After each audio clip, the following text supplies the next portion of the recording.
I was homeless, editing short films in my Corolla, stealing Wi-Fi from Starbucks. Now I'm directing for Netflix. I'm Leo. I grew up in Arkansas. Closeted, quiet, invisible. When I was 10, my friend slipped me a bootleg DVD of Moonlight. We watched it during recess on a cracked laptop behind the bleachers. That movie didn't just move me, it rewired me. I didn't want to just watch stories like that, I needed to tell them. That fire never left. I saved up, packed 2 duffel bags, and bought a one-way ticket to LA with $723 to my name. I didn't know a single soul, but I knew why I was there. At first, things were manageable. I worked nights at a 24-hour diner in North Hollywood and crashed on a couch in a sketchy sublet. But 3 months in, my roommate ghosted me, disappeared with the rent. Just like that, I was out. No warning, no plan B. So I lived in my car, a 2004 Corolla. Seats didn't even recline properly. I parked near Runyon Canyon because it felt safe enough, brushed my teeth in McDonald's sinks, and prayed no one knocked on the window while I tried to sleep.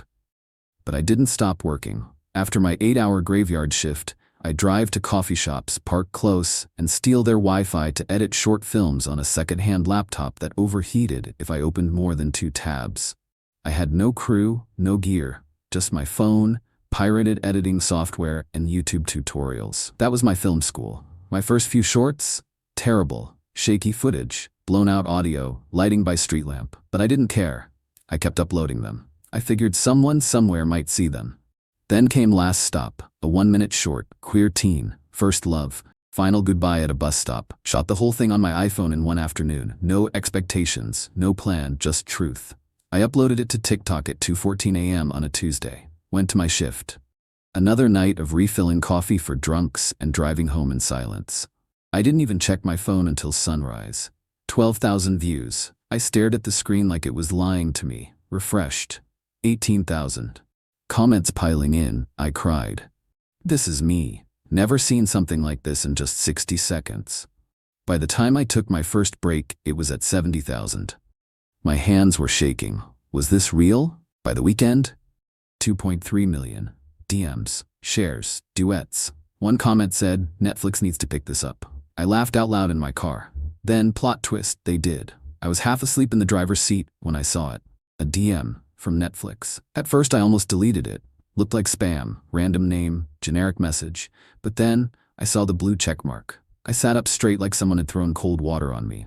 A talent manager said they loved Last Stop. Asked if I had more scripts. I lied. Totally. I've got a few in the vault.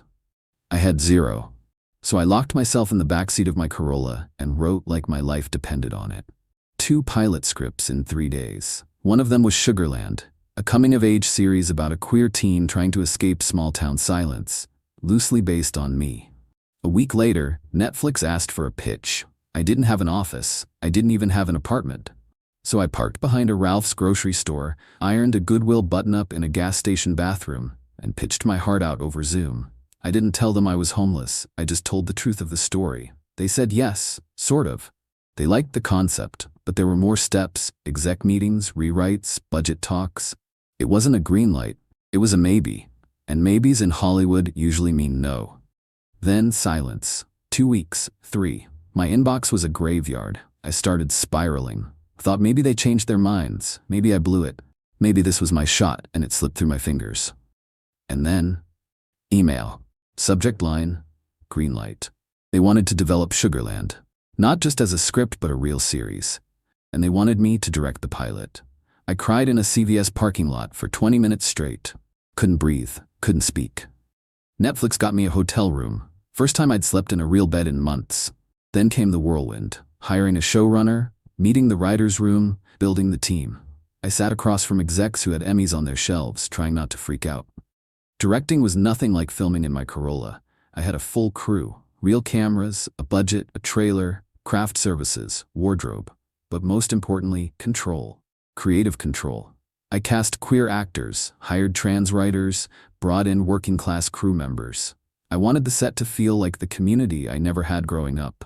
We weren't just telling a story, we were building a world. A real one. When Sugarland premiered, I flew back to Arkansas. My mom and I sat on the couch in the living room where I first watched Moonlight on that scratched-up bootleg DVD. Now, she was watching my show. She didn't say much, just turned to me after the final scene, pulled me into a hug and whispered, "You made it." I've never cried harder in my life. That moment stayed with me. So I decided to pay it forward. I launched a micro-budget fellowship for queer, disabled, BIPOC, and working-class storytellers, people like me who had the talent but not the access. We've already funded 6 shorts. One of them just got into Sundance. The kid who directed it? They're 17, still in high school. Filmed it on an iPhone, just like I did. From gas station Wi-Fi to Netflix originals, from bootleg DVDs to Sundance. That's not a dream. That's my life. And if you're watching this thinking, it'll never happen for me, I was you once. Broke, alone. Sleep deprived in a Corolla. I didn't give up. Neither should you.